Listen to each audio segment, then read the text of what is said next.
Il existe encore des récits d'un autre âge, des histoires où la mémoire et la légende s'entremêlent comme les éléments de ce site unique. La mer, en perpétuel mouvement, rythmée par les marées qui accentuent quotidiennement ses attaques.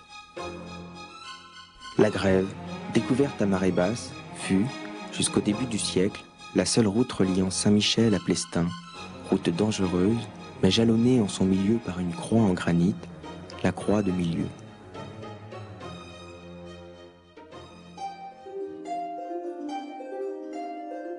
À l'époque, le contexte topographique de la Grève était différent. D'anciennes cartes marines attestent en effet qu'un énorme banc de sable barrait la route au cours d'eau des deux rivières, le Yar et le Rosquat. Cet état ancien de la Grève rendait le passage dangereux. Le voyageur devait s'enquérir à l'avance de l'heure précise de la marée. Aussi, la croix, unique repère de la route à suivre, lui était d'un grand secours. La singularité de cette présence unique en Bretagne a naturellement donné naissance à plusieurs interprétations. Certains y ont vu la christianisation d'un dolmen sur lequel elle serait posée, d'autres, le carrefour de voies romaines ou encore une ville engloutie. Aujourd'hui, ni son origine ni sa signification n'étant connue, le plus simple est d'y voir un signe pour le voyageur.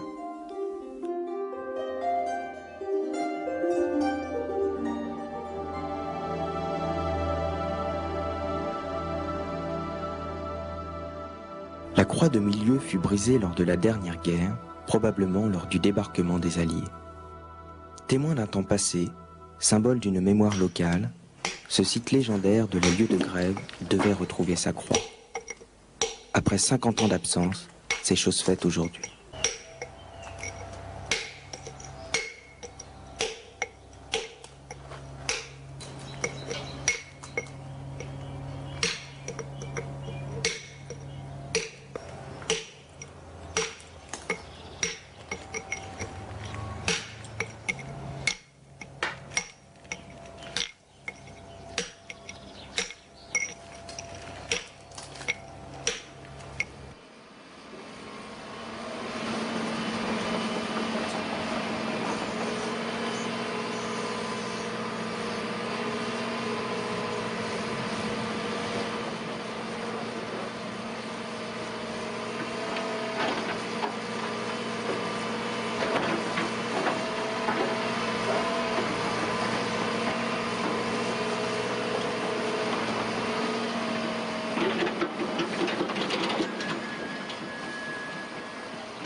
Les anciens affirmaient: ah, si la croix pouvait parler, elle aurait beaucoup à dire.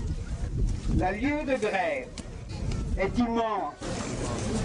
Y venir seul est impressionnant.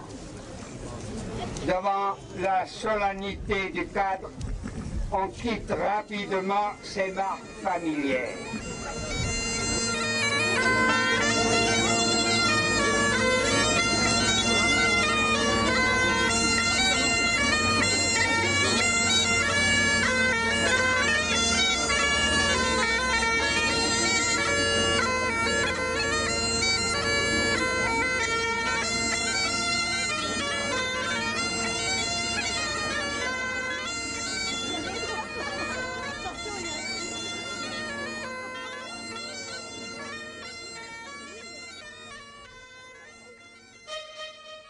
À la nuit tombante, les anciens racontaient que lors de traversées, au péril de la mer, s'ajoutaient les risques de fâcheuses rencontres. Un fameux bandit de la lieue de grève fut Yann Armor, Jean des Cochons, tueur de porc de son état. En réalité, Jean Marek valait dans une ferme près du Grand Rocher. Il n'avait donc qu'à descendre la pente pour tomber à point nommé sur les commerçants et autres voyageurs cheminant sur le sable, sommant ces derniers de payer leur tribut. Mais ce sont des récits d'un autre âge de la lieue de grève, des légendes enfouies quelque part entre Plestin et Saint-Michel.